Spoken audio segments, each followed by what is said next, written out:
Alright, Forex market. Second analysis for the day, guys. We're back with the Canadian Japanese yen. I felt obligation to follow up on the situation here, give you an update. We've been here just before the weekend. I believe that was 5 days ago, including the weekend. And we simply came here and called it out, right? We called it out for a short position, raised the flag, pulled the trigger, right? The whole package.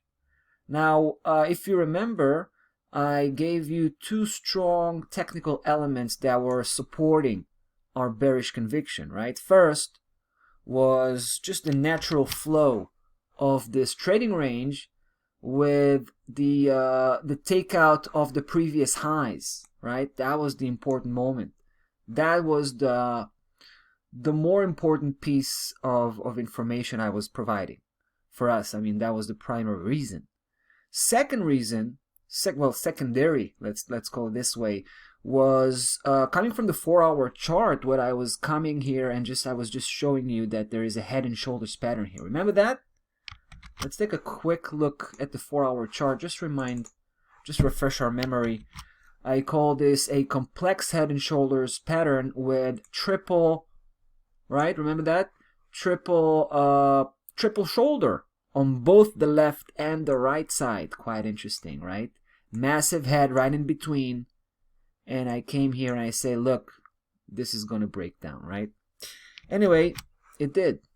Now, that's nice. That's really nice because not only it did, it also broke down with a weekly breakdown confirmation. Take a look last Friday.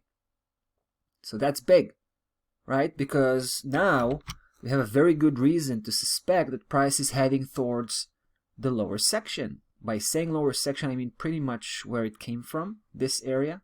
Let's just, well, we can talk about the previous lows, right? You can see the target. We already placed that target right here, 78, 77.90 to be exact.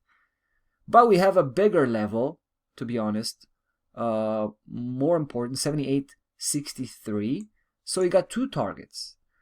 But in essence, we're just, we're aiming to this area, right? This is the target box, if you will. So that's quite a big move we're talking about, right? This is the weekly chart. I want to remind you. We're just following this pattern. Take a look. Back, forth, 4 legs, right? We think we can catch the fifth one, which seems to be building itself up right now as we speak. So the breakdown is a big deal, and that actually gives us the path to throw one more trade into the mix and bring this position to a bigger, right? Push this position bigger a little bit. And we're going to continue to do so. So with every passing day, the price will keep pushing downwards. We'll just keep throwing bombs here, right? Until we hit 78.62. At that point, we'll start to take profit, right? We'll start to take profit off the table, maybe close out the position entirely, right? 78.66, 62 here is a big level, and we're gonna have a lot of respect to that level once price engages with that level. So, yeah, Canadian Jap looking very bearish. We're doing some money management at this point, increasing the position. We're also going to adjust the stop loss level. I think it's time, especially after we got that breakdown below 80.90 here. So the new stop loss level, we're going to start, we're going to adjust the stop loss level nice and slow. So we'll start with 50 pip.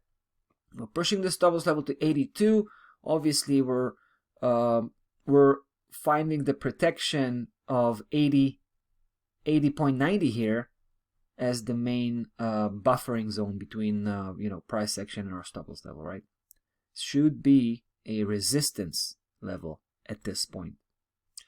All right, guys, Canadian Jap looking super bearish, especially right now. Yeah, that's about that for the day today. Enjoy the rest of it. Forex market. We'll be back tomorrow as usual. Take care.